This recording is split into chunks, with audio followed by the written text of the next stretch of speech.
D 61 का D part, iron articles, articles मतलब iron के, लोहे के बने जो सामान होते हैं, आर गैल्वेनाइज, इनको गैल्वेनाइज किया जाता है। ठीक है, तो गैल्वेनाइज के आप दो तरीके की स्पेलिंग देखोगे बच्चों, कहीं कहीं जेड लिखा होता है, कहीं कहीं एस लिखा होता है, दोनों ही स्पेलिंग सही है। ठीक है, तो गैल्वेनाइजेशन में क्या होता था, याद दिला दूं मैं आपको, हम जिंक लेते थे, याद है आपको, आयरन से मोर रिएक्टिव मेटल जिंक को चूज करते थे हम गैल्वेनाइजेशन में।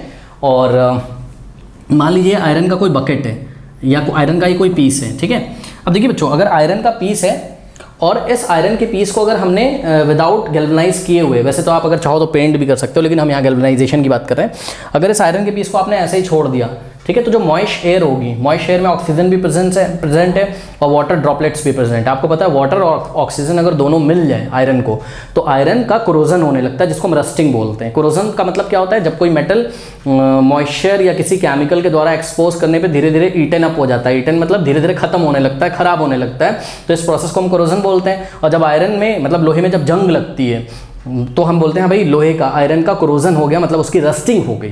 ठीक है, तो रस्ट धीरे धीरे झड़ता जाता है और आयरन खराब होता जाता है। इस चीज़ को अब आपको रोकना है, तो रोकना है मतलब आपको क्या करना है बच्चों, जो मॉइस्ट एयर है, मॉइस्ट या मॉइस्चर है, जो मॉइस्ट एयर भी बोल सकते हो आप इसको। ठीक है, तो जो मॉइस्ट एयर बच्चों वो आपको आयरन के कांटेक्ट में नहीं आने देना है। तो आयरन के कांटेक्ट में कैसे नहीं आने दोगे, याद करो, आप क्या करते थे गैल्वेनाइजेशन में, आप जिंक लेते थे और जिंक को मोल्टन कर लेते थे। ठीक है, जब जिंक मोल्टन हो जाता था तो ये जिंक ऐसा लिक्विड के फॉर्म में हो जाता था, तो ये सब जिंक लिक्विड के फॉर्म में, अब ये आयरन के पीस को लेकर इसमें डिप करके बाहर निकाल लेंगे।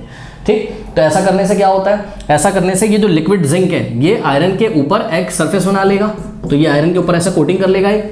ठीक है, अब क्या होगा, इसको छोड़ दो, धीरे धीरे सूख जाएगा, तो अंदर हो गया आयरन और बाहर हो गया जिंक का एक पतला सा लेयर आ जाएगा। ठीक है, अब अगर ये मॉइस्ट एयर को एक्सपोज किया जाए तो मॉइस्ट एयर में जो ऑक्सीजन है बच्चों, उस ऑक्सीजन की हेल्प से zinc is more reactive than iron, check करो, zinc is more reactive than iron. तो जिंक क्या करता है, जिंक ऑक्सीजन के साथ रिएक्ट करके ऊपर एक जिंक ऑक्साइड का लेयर बना देता है। अब जिंक ऑक्साइड का जो लेयर है वो बड़ा बढ़िया लेयर होता है, वो अंदर मॉइस्ट एयर को आने ही नहीं देगा, तो अंदर आयरन सुरक्षित रहेगा, प्रोटेक्ट रहेगा। सिंपल सा फंडा है, हम आपको पहले भी बता चुके हैं। ठीक है, और क्या फ़ायदा होता था, और ये फ़ायदा होता था कि अगर कहीं से मान लो ये जिंक लेयर ब्रेक भी हो गया, याद करिए हमने आपको क्लास में बताया था, इससे पहले भी कोई क्वेश्चन कराया था, अगर ये जिंक का लेयर ब्रेक भी हो गया तो जब यहाँ से मॉइस्ट एयर आएगी तो आयरन जो आपको दिख रहा है उससे रिएक्ट नहीं करेगी, बल्कि किससे रिएक्ट करेगी, ये जब जिंक ऑक्साइड का लेयर ब्रेक हो गया तो फ्रेश जिंक यहाँ है जो, उससे रिएक्ट करके फिर से जिंक ऑक्साइड बनाएगी, because zinc is more reactive than iron. तो आयरन आपका जिंक लेयर थोड़ा सा अगर ब्रेक भी हो जाए कहीं, तो उसके बाद भी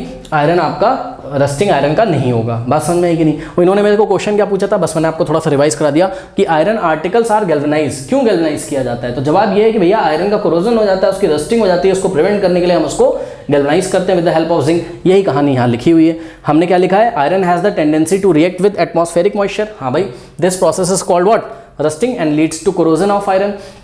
इस प्रोसेस को हम रस्टिंग बोलते हैं और इससे आयरन कोरोड हो जाता है, कोरोड मतलब खराब होने लगता है। ठीक है, ईटन अप हो जाता है धीरे धीरे, किसके द्वारा, मॉइस्ट एयर के द्वारा। और वो आप देखते हो ऐसा, कभी रस्ट लगाओ उसको ऐसे झाड़ो तो मिट्टी जैसा कुछ निकलता है ना, ब्राउन रेड ब्राउन कलर का, तो आयरन रस्ट हो जाता है। तो हमने क्या लिखा लास्ट में कि iron article has galvanized to prevent rusting of iron. ठीक है, बात समझ में आएगी नहीं, बस वो ये जानना चाहते हैं हम गैल्वेनाइजेशन करते क्यों है, तो वो हमने बता दिया।